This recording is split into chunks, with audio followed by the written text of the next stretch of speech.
The rusty sparrow drifted through the asteroid belt like a tired old bird looking for a place to rest. Danny Martinez sat in the pilot seat, his coffee gone cold in the cup holder beside him. He had been tracking the distress beacon for 3 hours now, and finally the source came into view. It was a Vaxorian cargo ship, and it was dying. The vessel listed to one side, its hull scarred with impact damage from asteroids. Several sections were already dark, their lights extinguished. Danny could see atmosphere venting from at least 2 breaches, the precious air turning to ice crystals in the void of space. The ship was maybe twice the size of his own small salvage craft, but it would not last much longer. Danny ran his scanner over the hull. No life signs. No power in most sections. The engines were completely dead, and the life support was failing fast. He checked his scanners again just to be sure. Sometimes the Vaxorians used shielding that confused human equipment, but no. The ship was abandoned. Well, their loss is my gain, Danny muttered to himself. He guided the rusty sparrow closer, looking for a good docking point. Vaxorian ships used quality parts, and quality parts meant good money at Copper Ridge Outpost. He needed that money. The sparrow was holding together with prayer and spare wire, and his account balance was lower than he liked to admit. He found an intact airlock on the starboard side and began the docking procedure. The magnetic clamps engaged with a solid thunk that echoed through his small ship. Danny checked his suit seals one more time, grabbed his tools and scanner, and cycled through the airlock. The Vaxorian ship was cold. His breath fogged inside his helmet as he stepped into the dark corridor. Emergency lights flickered weakly, casting strange shadows on the walls. The Vaxorians built their ships differently than humans did. The corridors were wider, the ceilings higher, designed for their tall reptilian bodies and their wing arms that could span several meters when fully extended. Danny moved carefully through the ship, his boots magnetic to keep him grounded in the low gravity. Water floated in globules throughout the corridor. Not water, he realized. Coolant from broken systems. He pushed through it, heading toward the engineering section where the best salvage would be. The ship groaned around him, metal stressed and bent. Somewhere in the distance, something exploded softly, and the emergency lights dimmed even further. Danny checked his wrist display. The ship had maybe 6 hours before it broke apart completely, possibly less.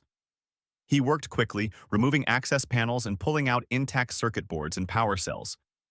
His bag grew heavier with each component. These would fetch a good price. He was reaching for a particularly nice-looking processing unit when he heard it.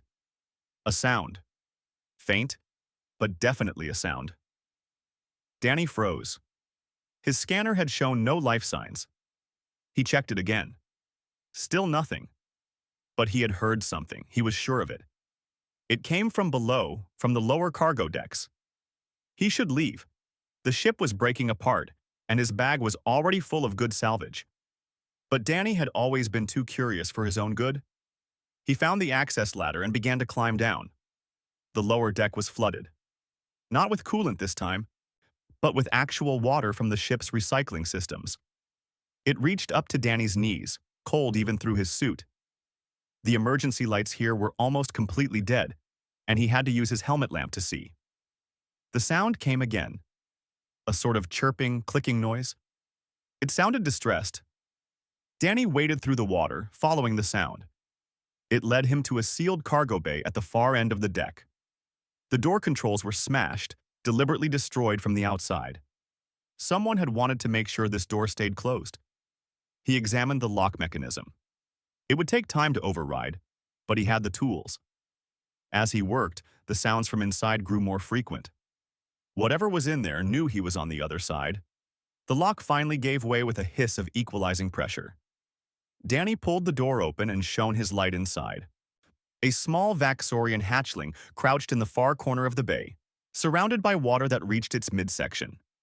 It could not have been more than a few months old, barely the size of a human 5-year-old child. Its scales were pale blue-green, and its eyes were large and golden in the beam of Danny's light. But it was the wing arm that made Danny understand everything. The left wing arm, the one that Vaxorians used for both flight in atmosphere and fine manipulation, was twisted and malformed. It hung uselessly at the hatchling's side, the bones clearly not formed correctly. The other wing arm was tucked tight against its body in fear.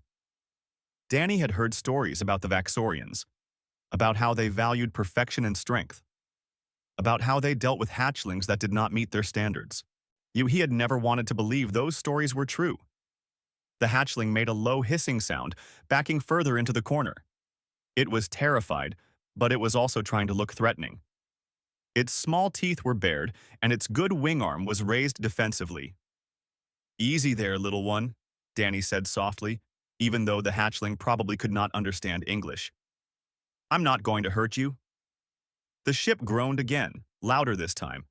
A new alarm began to sound somewhere in the distance. Danny checked his display. The hull was buckling faster than predicted. Maybe 4 hours now, not 6. He looked at the hatchling. It was malnourished, shaking with cold and fear. Someone had sealed it in this bay and left it to die with the ship. Left it because it was not perfect enough. Danny made his decision. He slowly knelt down in the water, making himself smaller and less threatening. He began to reach into his salvage bag. The hatchling hissed louder as Danny moved his hand into his bag. Its golden eyes tracked every motion, ready to bolt if there was anywhere to go. But the cargo bay was small, and the water was rising. There was nowhere left to run. Danny pulled out an emergency ration bar, one of the chocolate-flavored ones he kept for long salvage runs. He unwrapped it slowly, making sure the hatchling could see he was not reaching for a weapon. Then he broke off a piece and held it out. "I know you're hungry," he said quietly. "It's okay, just food. See?" The hatchling did not move. Its eyes fixed on the brown square in Danny's gloved hand with a mixture of suspicion and desperate hunger. Danny could see how thin it was now that he looked closer. How long had it been trapped in here? Days? Weeks? He set the piece of ration bar on a dry cargo container between them and backed away. Then he sat down in the water, trying to look as non-threatening as possible. It was not easy in a bulky salvage suit, but he did his best. Minutes passed. The ship groaned and settled. Water dripped from somewhere above. Finally, the hatchling moved. It crept forward on 3 limbs, the malformed wing arm held tight against its body. It grabbed the food with its good wing arm and stuffed it into its mouth. The change was immediate. The hatchling's eyes widened, and it made a surprised chirping sound. It swallowed and immediately looked at Danny for more. Danny smiled despite the situation. "Chocolate gets them every time," he said. He broke off another piece and held it out, not quite as far this time. The hatchling hesitated, then came closer. It snatched the food from his hand and retreated, but not as far as before. They repeated this several times, and each time the hatchling stayed a little closer, trusted a little more. While the young Vaxorian ate, Danny activated his comlink. "Rusty Sparrow to Copper Ridge Outpost. Looking for Lisa Wong. Priority call." There was a crackle of static. Then a woman's voice came through. "Danny, that you? What are you doing way out in the belt?" "Hey, Lisa, got a situation here. Need your help."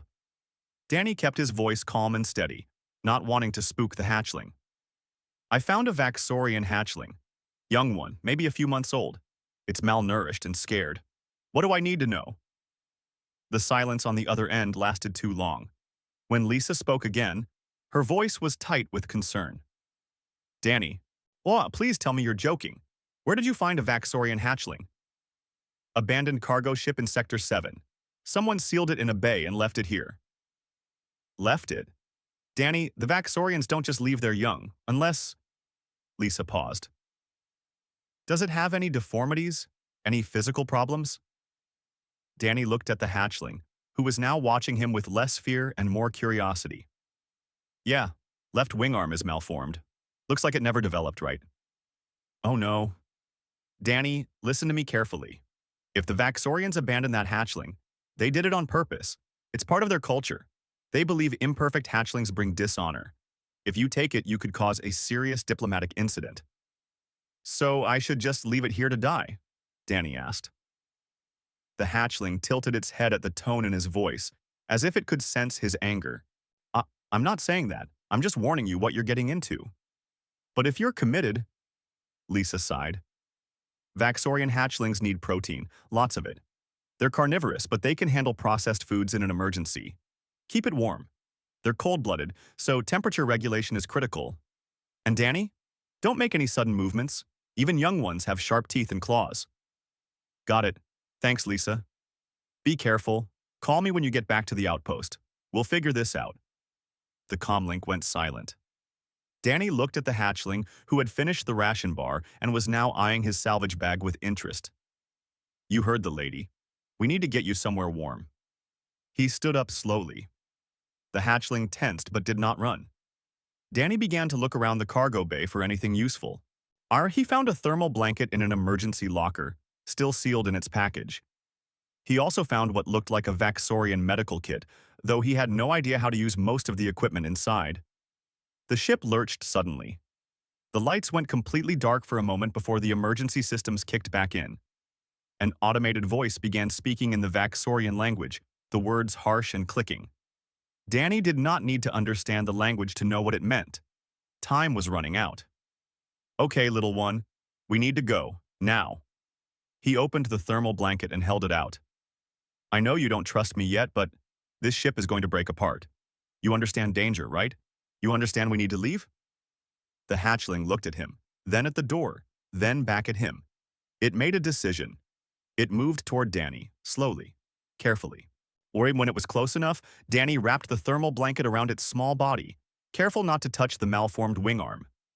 The hatchling did not fight. It made a small, tired sound and leaned against him. Danny picked it up, surprised by how light it was. Even through his suit gloves, he could feel how cold the small body had become. He turned toward the door and started wading back through the water. They made it to the corridor. Danny moved as quickly as he dared. The hatchling clutched against his chest. The ship was shaking now, constant small tremors running through the hull. Another alarm joined the first, this one higher-pitched and more urgent. They were halfway to the airlock when it happened. A support beam above them gave way with a screech of tearing metal. It swung down, and Danny dove to the side. Yeah, he managed to protect the hatchling, but the beam caught his left leg, pinning him to the floor. Pain shot through his knee. Danny gritted his teeth and tried to pull free, but the beam was too heavy. His leg was trapped. The hatchling squirmed out of his arms and stood in the corridor, looking at Danny with those large golden eyes. For a moment, Danny thought it would run. He had saved it, but it was still a wild creature, still operating on instinct. Then the hatchling did something unexpected. It moved to the beam and began to push with its good wing arm, its small body straining with effort. The beam did not move. The hatchling pushed harder, its feet slipping on the wet floor, but the metal was far too heavy for such a small creature. It made frustrated chirping sounds and tried again, this time using its shoulder to add more force, or still nothing. Danny tried to help, pushing up with his hands while the hatchling pushed from the side, but his position was wrong. He had no leverage, and his injured leg sent waves of pain through his body every time he moved. It's okay, Danny said through gritted teeth. You tried. You should go. Get to safety. The hatchling stopped pushing and looked at him. Then it looked at the beam, at the corridor ahead, and back at Danny. It made a decision. Instead of running, it began to examine the beam carefully, walking along its length with its head tilted to one side. Danny watched through the pain. The young Vaxorian was looking at something, studying the way the beam had fallen. It reached the wall where the beam was connected to a hydraulic support system. The system was damaged, sparking and leaking fluid, but some of it still looked functional. The hatchling made an excited clicking sound. It pointed at the hydraulic controls with its good wing arm, then looked at Danny. The controls? Danny asked. You want me to do something with the controls? The hatchling nodded, an oddly human gesture. Then it did something that made Danny's heart skip. It squeezed itself into the narrow gap between the wall and the damaged hydraulic system, a space far too small for Danny to reach even without the beam pinning him down. Wait, be careful, Danny called out, but the hatchling had already disappeared into the gap. For a long moment, nothing happened. Danny could hear small scraping sounds, the click of the hatchling's claws on metal, and occasional chirps that might have been concentration or frustration. The ship shuddered again, And somewhere nearby, something exploded with a muffled boom. Then he heard it. A mechanical whir. The hydraulic system was coming back online. The hatchling emerged from the gap, its scales dirty with oil and coolant, looking very pleased with itself. It pointed at a manual release lever that Danny could just barely reach if he stretched. "You little genius," Danny breathed. He reached out, his fingers brushing the lever. It was just out of reach. He stretched further, ignoring the pain in his leg, and finally got a grip on it. He pulled. The hydraulic system engaged with a hiss. The beam began to rise, slowly, fighting against the damage that had brought it down in the first place. Danny pulled his leg free the moment he had clearance. His knee screamed in protest, but nothing felt broken.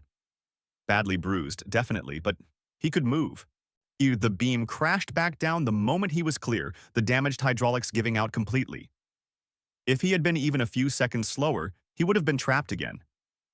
Danny sat against the wall, breathing hard. The hatchling approached him cautiously, its golden eyes full of concern. It reached out with its good wing arm and gently touched his injured leg, making a soft questioning sound. "I'm okay," Danny said. "Thanks to you. That was smart thinking, little one. Really smart." The hatchling made a pleased chirping sound. Then it looked toward the exit and back at Danny, the message clear. They needed to keep moving. Danny tested his weight on his injured leg. It hurt, but it held.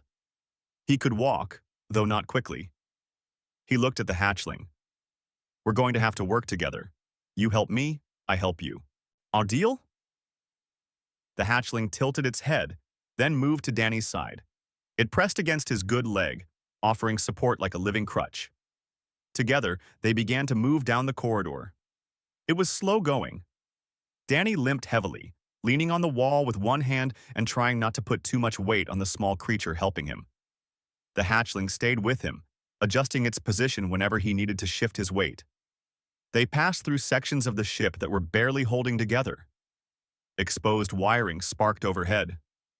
Coolant and water mixed on the floors, making every step treacherous. The automated warnings were coming constantly now, overlapping each other in urgent Vaxorian speech. Danny's wrist display showed 2 hours remaining, but he did not trust that estimate. The ship felt like it could come apart at any moment. They reached a junction where the corridor split in 2 directions. Danny paused, checking his mental map of the ship's layout. The left path was shorter but passed through a section his scanner had marked as heavily damaged. The right path was longer but more stable. Before he could decide, the hatchling tugged on his suit and pointed down the left corridor. It chirped insistently. "That way's dangerous," Danny said. "More damage, more risk." The hatchling pointed again, more firmly this time. Then it did something that surprised Danny. It walked a few steps down the left corridor, stopped at a wall panel, and tapped it with its wing arm. The panel was labeled in Vaxorian script that Danny could not read. "You know this ship," Danny realized. "You know something about that route I don't." The hatchling nodded again and chirped. Danny made his decision. "Okay, I trust you. Lead the way." The hatchling moved ahead, and Danny followed as quickly as his injured leg would allow. The corridor was indeed heavily damaged, with several sections completely exposed to space, forcing them to navigate through emergency bulkheads. But the hatchling seemed to know exactly where it was going. They reached a service passage that Danny's scanner had not even registered. It was narrow and dark, clearly designed for maintenance rather than regular use. The hatchling squeezed through easily and looked back at Danny expectantly. Danny had to take off his salvage bag to fit, and even then it was a tight squeeze. His injured leg protested every movement, but he pushed through. On the other side, he found himself in a much more intact section of the ship, in one that still had functioning lights and breathable atmosphere according to his suit readings. "You knew a shortcut," Danny said with admiration. "How much time did we save?" The hatchling could not answer in words, but the proud way it held itself said enough. They continued on, moving faster now through the better-maintained corridor. Danny could see his docking port ahead, could see the familiar shape of the Rusty Sparrow through a viewport. They were almost there when the final alarm sounded. This one was different from the others. a deep, resonating tone that Danny felt in his bones. His wrist display flashed red. Hull breach imminent. 30 minutes to catastrophic failure. They had to run. Danny ran. His injured leg screamed with every step, but fear pushed him forward. The hatchling kept pace beside him. See its small legs moving fast across the deck. Behind them, the sound of tearing metal grew louder. The ship was ripping itself apart. They burst through the airlock and into the rusty Sparrow. Danny slammed the emergency release and the docking clamps disengaged. He half ran, half fell into the pilot seat and fired the thrusters. The Sparrow pulled away from the dying Vaxorian ship just as a massive section of the hull peeled away like paper. The hatchling tumbled across the cabin floor as the ship accelerated. Danny grabbed it with one hand, pulling it into the co-pilot seat and strapping it in with the safety harness. The young Vaxorian looked terrified, its eyes wide as it stared out the viewport at the disintegrating ship. "It's okay," Danny said, his hands flying over the controls. "We're safe now. We made it." The Vaxorian ship exploded behind them. Not all at once, but in sections, each piece breaking away and tumbling into the asteroid field. Danny did not look back. He focused on navigating through the asteroids, putting as much distance as possible between them and the debris field. When they were finally clear, Danny let out a long breath and slumped in his seat. His leg throbbed. His whole body ached. But they had made it. They were alive. The hatchling made a soft sound beside him. Danny looked over and saw it staring at its reflection in the dark viewport. It touched its malformed wing arm with its good one, a gesture so human and so sad that it made Danny's heart hurt. "Hey," he said gently. "That doesn't define you. You saved my life back there. You're smart and brave. And that matters more than having perfect wings." The hatchling looked at him with those large golden eyes. Danny wondered how much it understood. He reached out slowly and placed his hand on the young Vaxorian's shoulder. It did not pull away. "You need a name," Danny said. "Can't keep calling you little one forever." He thought for a moment. "How about Phoenix? On Earth, there's a legend about a bird that rises from ashes, that becomes something new and strong. That's you. You survived when they left you to die. You rose up. Phoenix."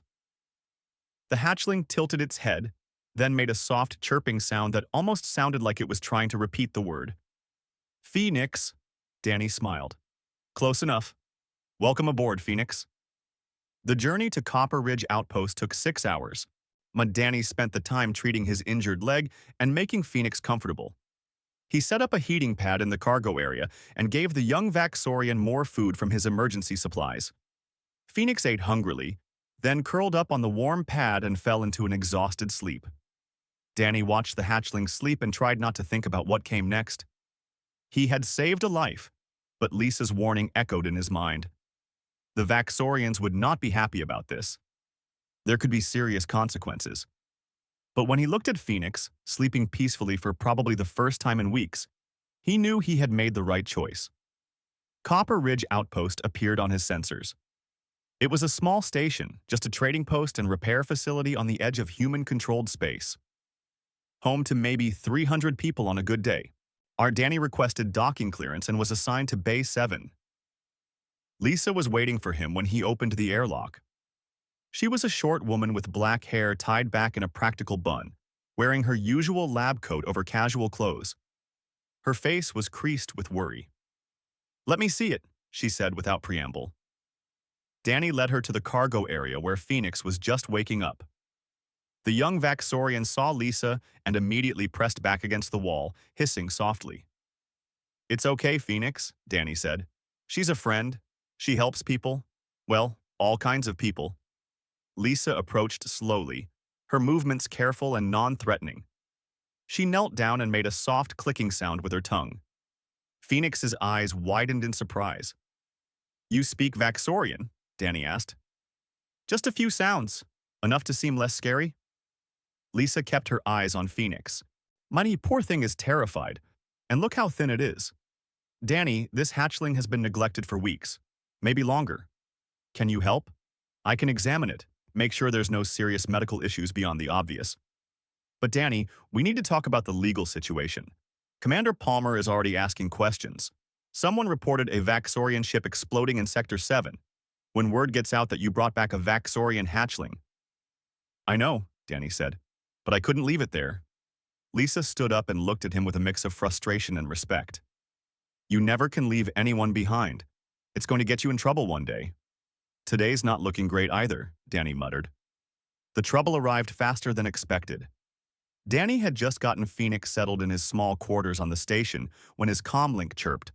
So it was Greg Palmer, the station commander. His voice was tight with stress. Martinez, get to my office, now. Danny left Phoenix with Lisa and made his way through the station corridors. People stared at him as he passed. Word had already spread. In a station this small, news traveled faster than light. Greg Palmer's office was a cramped space filled with screens and paperwork. The commander was a gray-haired man in his 50s who had seen too much in his years running the outpost. He looked up when Danny entered, and his expression was grim. Sit down, Danny. We have a problem. Let me explain. No time for explanations. A Vaxorian diplomatic ship just entered the sector. They're demanding we turn over the hatchling you rescued. They say you stole cultural property and violated their sovereignty. Danny's stomach dropped. That was fast. They had ships in the area. Someone must have seen you dock with a cargo vessel. Greg leaned forward.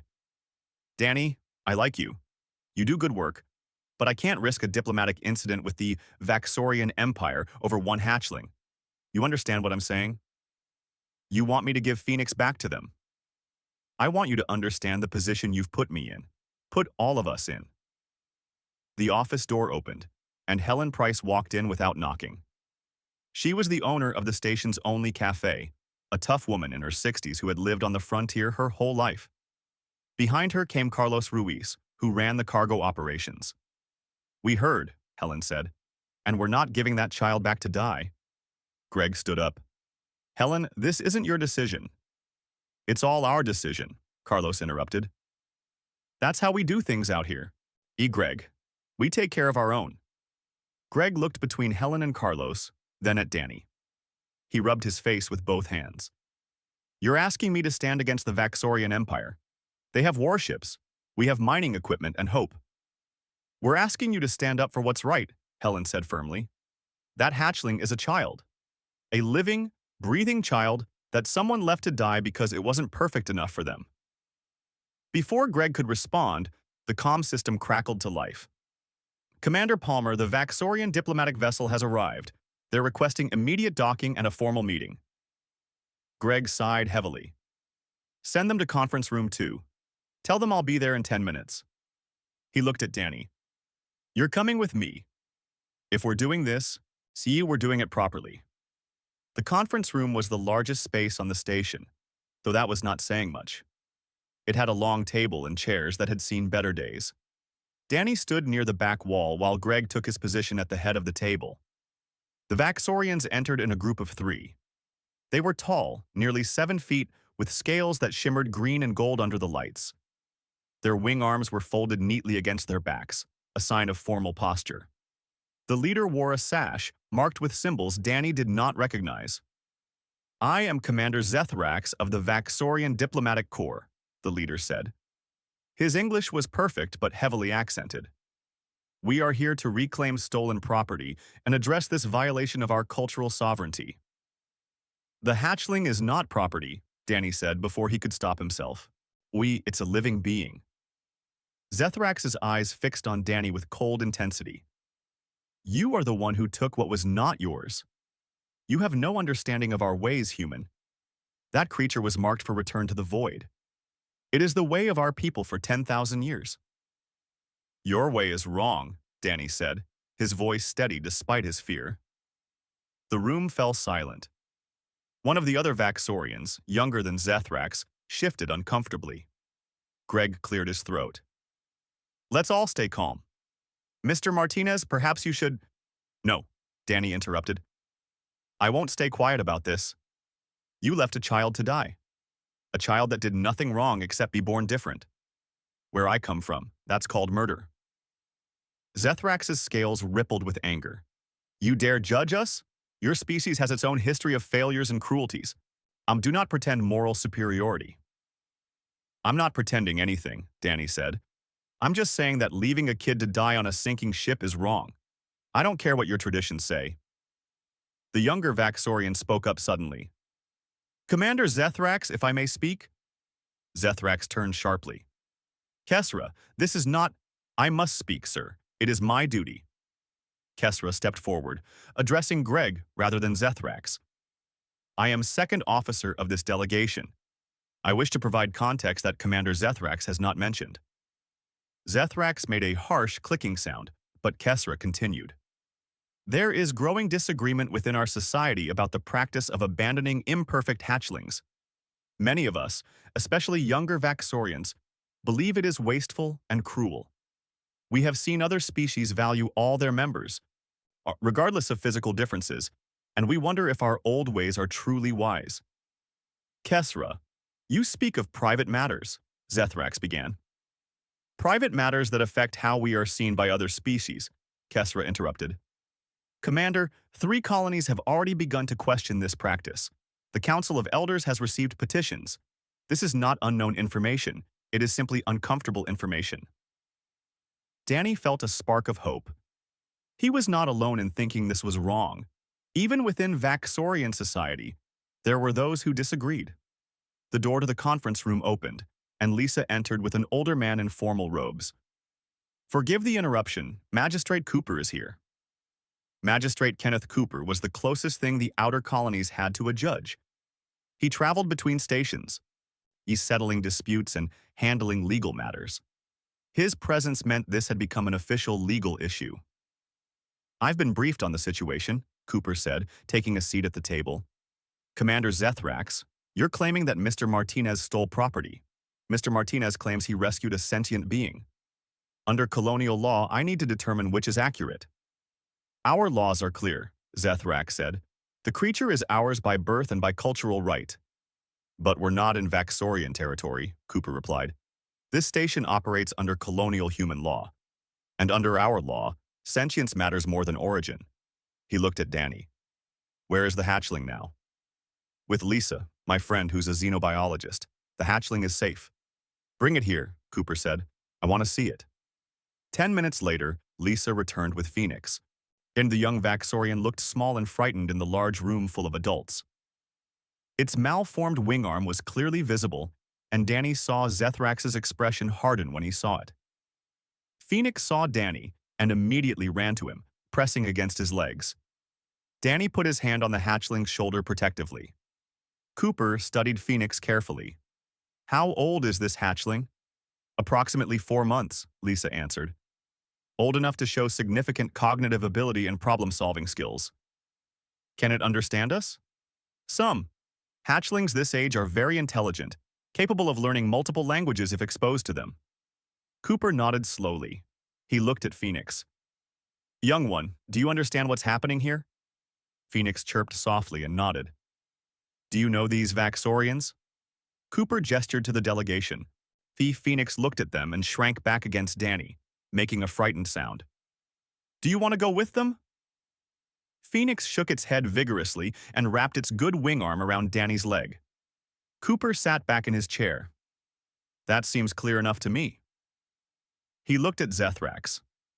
Commander, under colonial law, I cannot force a sentient being to go somewhere against its will, especially into a situation that may result in its death. This is outrageous, Zethrax stood abruptly. You have no right. I have every right in this territory, Cooper said firmly. However, I'm willing to offer a compromise. The hatchling can be granted exile status. It will be considered separate from Vaxorian authority, free to make its own choices. This way, your cultural practices remain yours, but the individual in question is protected under our law. Kesra spoke before Zethrax could respond. Exile status is recognized in our law. It is rare, but it is legitimate. Commander, we could agree to this without violating our own codes. Zethrax looked at his subordinate with barely concealed anger. But Kesra met his gaze steadily, and after a long moment, Zethrax turned away. Very well, he said coldly. Let it be exiled. Let it live among humans and see how well that serves it. We wash our hands of this creature." The Vaxorian delegation left without another word. When they were gone, Danny felt his legs go weak. He sat down heavily, and Phoenix climbed into his lap, making soft, relieved sounds. Cooper smiled slightly. "Congratulations, Mr. Martinez. You're now the legal guardian of a Vaxorian hatchling, and I hope you know what you're doing." "I have no idea," Danny admitted, "but I'll figure it out." Lisa knelt beside them. "I'll help. We'll set up proper care protocols, education plans, everything Phoenix needs." Helen appeared in the doorway with Carlos. "And the station will support you both. That's what community means." 3 months passed. Danny's small quarters had been modified to accommodate Phoenix's needs. Heating elements kept the temperature comfortable. Lisa had helped create a nutrition plan. And Phoenix had grown, not just physically, but in confidence. The young Vaxorian had a gift for mechanics that amazed everyone. Phoenix had designed a custom harness that turned the malformed wing arm into an advantage, mounting specialized tools that could reach places no human hand could access. Danny watched from the doorway of his workshop as Phoenix expertly repaired a complex engine system, the small tools extending from the harness, moving with precision. The hatchling worked with focus and pride, occasionally making happy chirping sounds. "You're doing great, Phoenix," Danny said. Phoenix looked up and made a sound that had become familiar over the months, a sound that meant happiness, belonging, and home. Danny smiled. They had both been saved that day on the dying ship. Phoenix had found someone who valued what mattered, who saw worth beyond physical perfection. And Danny had found purpose in protecting someone who needed him. Outside the viewport, stars shone steady and bright. The universe was vast and often unfair, but here in this small workshop on a frontier station, two unlikely friends had proven that compassion could cross any divide, that one person's choice to do what was right could change everything. Phoenix returned to work, and Danny watched with quiet pride. The future was uncertain, but they would face it together.